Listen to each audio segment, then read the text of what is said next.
मौजूद सामीन में मुश्ताक अहमद वानी, सदर शोबा उर्दू, बाबा गुलाम शाह बादशाह यूनिवर्सिटी राजौरी, आपकी खिदमत में अपनी एक कहानी सबकी माँ पेश कर रहा हूँ। मुझे उम्मीद है आप इसे गौर से सुनेंगे।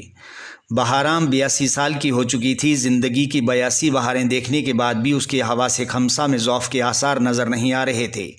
अलबत्ता लाठी टेकने की आदी थी और कहा करती थी कि आदमी शहर का हो या देहात का, उसे घर से बाहर जाते वक्त हाथ में लाठी ज़रूर रखनी चाहिए, क्योंकि क्या मालूम कब कहाँ कोई बंदर, कुत्ता, भैंसा, बैल, घोड़ा या कोई और जानवर हमलावर हो जाए। उसके चेहरे की झुर्रियों की झालर यायां कर रही थी कि वो ज़िंदगी के कई नशेब व फराज देख चुकी है। 2 बेटे और 2 बेटियों की माँ थी। उसका रफ़ीक़ हयात अपना हक़ इज़्दवाजत अदा करते हुए बहुत पहले दुनिया से चल बसा था। दोनों बेटे वफ़ादार भी थे और खुशहाल भी। उसके पोते पोतियों और नवासे नवासियों तक की शादी हो चुकी थी। उसकी आँखों ने अपने कस्बे के राजमहल की ज़ेबो ज़ीनत देखी थी, राजकुमारों के पालनों को झुलाया था, अपने मुल्क के बंटवारे की खबर सुनकर आंसू बहाए थे और फिर आदमी की शक्ल में हैवानी दरिंदगी का भयानक रक्स देखा था। फिर एक वक्त उसकी ज़िंदगी में ऐसा भी आया था जब उसकी आंखों ने अपने कस्बे के वीरान और सनसान राजमहल में दूर से जानी दुश्मन फिल्म की शूटिंग देखी थी।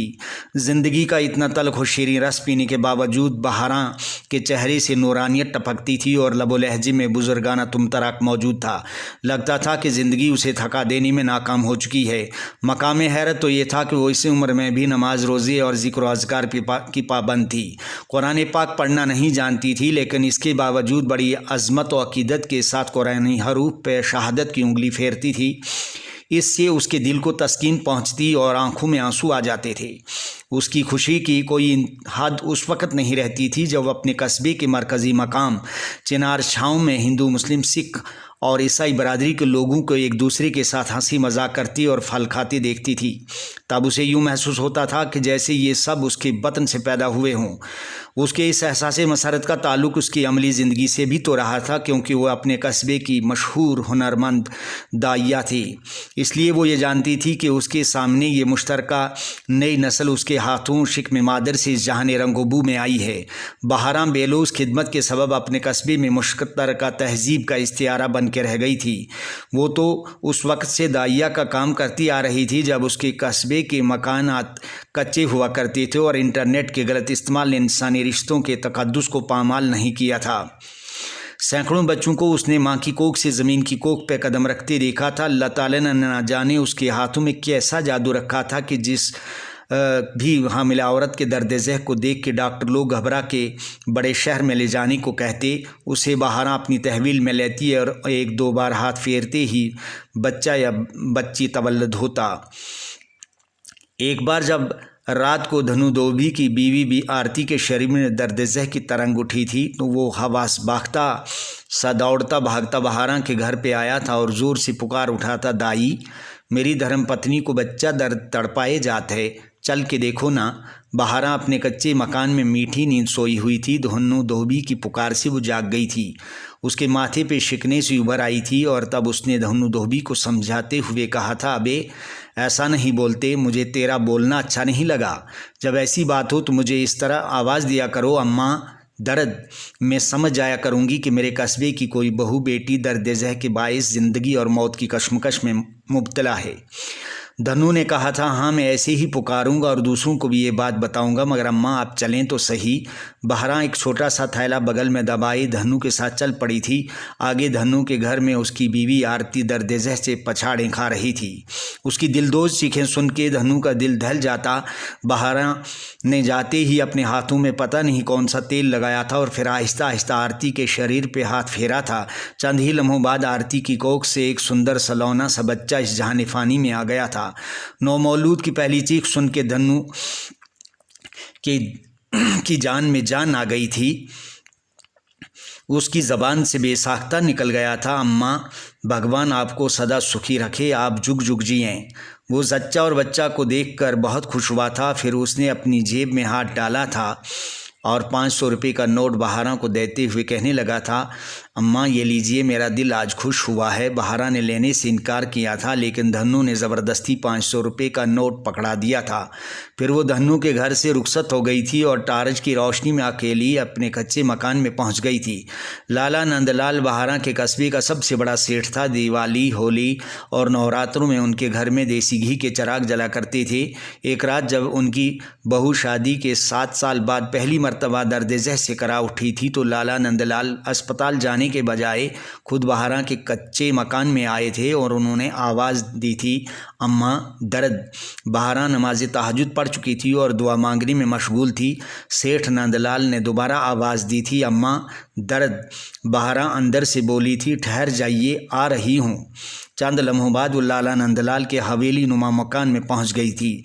जाते ही उसने अपने हाथों में तेल लगाया था। अल्लाह का नाम लेकर आहिस्ता आहिस्ता लाला नंदलाल की बहू के मखमली शरीर पे दोनों हाथ फेरे थे। देखते देखते उसके दर्द ज़ह में इफाका हुआ था और बहू ने एक खूबसूरत सी बालिका को जन्म दिया था। लाला नंदलाल खुश हुए थे, लेकिन उनका बेटा नीरज किसी हद तक मायूस हुआ था। लाला नंदलाल ने बहारा की गोद गरी छवारों से भर दी थी।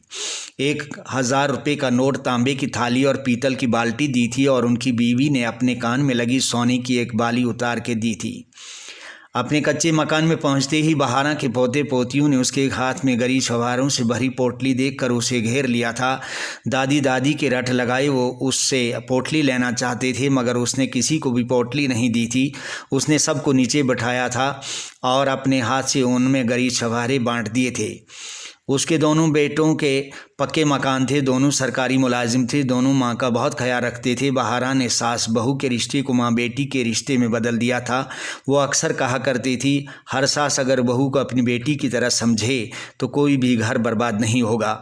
बहारा को अपने छोटे से कच्चे मकान में बहुत सुकून मिलता था। खाना तो वो खुद नहीं पकाती थी, अलबत्ता सुबह लिप्टन चाय का एक कप खुद बनाकर पी लेती थी। उसे रस्सी की खाट पे सोना बहुत अच्छा लगता था। दोनों बेटों ने जब उसे एक खूबसूरत बेड और बिस्तर खरीद कर दिया था तो उनसे नाराज़ हुई थी और कहने लगी थी, मैं रात को तहज्जुद पढ़ती हूँ, तुम्हारे इस नरम गरम बिस्तर पे जब लेटूंगी तो मैं कहाँ जाग पाऊंगी। कब्र में ये नरम गरम बिस्तर तो नहीं होगा। बहारा के कस्बे में मिसाली किस्म की रवादारी और भाईचारा मौजूद था। हिंदू, मुस्लिम, सिख और ईसाई आपस में एक ख़ानदान की तरह रहते थे। दिवाली और ईद की खुशियाँ आपस में बड़ी धूमधाम से मनाते थे, लेकिन इस खुशकुन हिंदू मुस्लिम भाईचारे को उस वक़्त नज़र बद लग गई थी जब कस्बे में न जाने कहाँ से 2 लंगूर आके बंदरों पे झपट पड़े थे और उन्हें नोचना खसोटना शुरू कर दिया था। लंगूरों और बंदरों के दरमियान महाभारत देखने के लिए मर्द, औरतें और बच्चे अपने घरों से बाहर निकल आए थे। चंद हिंदू लड़कों ने बंदरों को इसलिए बचाने की कोशिश की थी कि बंदर हमारे इस कस्बे में 80 साल से रह रहे हैं, जबकि लंगूर पहली बार इस कस्बे में कहीं से आ निकले हैं। मुसलमान लड़के ये चाहते थे कि लंगूर बंदरों को पटक पटक के मारें, क्योंकि इन बंदरों ने पूरे कस्बे के लोगों का नाक में दम कर दिया था। बंदर घरों में घुसते थे और अंदर से कपड़े, खाने पीने की चीज़ें ले जाते थे और बाज़ औक़ात बूढ़ों और बच्चों पे झपट पड़ते थे। हिंदू और मुसलमान लड़के 2 मुतज़ाद नज़रिए के तहत चल रहे थे कि उनमें आपस में तू मैं और धक्का मुक्की की नौबत आ गई थी। बंदर और लंगूर दोनों किस्म के जानवर तो वक्ती तौर पर कस्बे की फसील फांद कर कहीं दूर चले गए थे, लेकिन कस्बे में फ़िरका परस्ती का जहर छोड़ गए थे। बोलो श्री हनुमान जी की जय और इस्लाम जिंदाबाद के नारे फ़िज़ा में गूंजने लगे थे कि इतने में पुलिस आ गई थी और उसने इन मुश्ताइल नौजवानों को हिरासत में ले लिया था। दूसरे ही दिन कस्बे के कुछ संजीदा हिंदू, मुस्लिम, सिख और ईसाई लोगों ने गुज़श्ता रोज़ हिंदू मुस्लिम नौजवानों की नाजेबा व नाशाइस्ता हरकत के बारे में एक मीटिंग बुलाई थी। दोनों फ़िरक़ों के लड़के इस मीटिंग में शामिल हुए थे। बहारा भी इस मीटिंग में बिन बुलाए चली आई थी। उसके आते ही सब लोग खड़े होकर बैठ गए थे।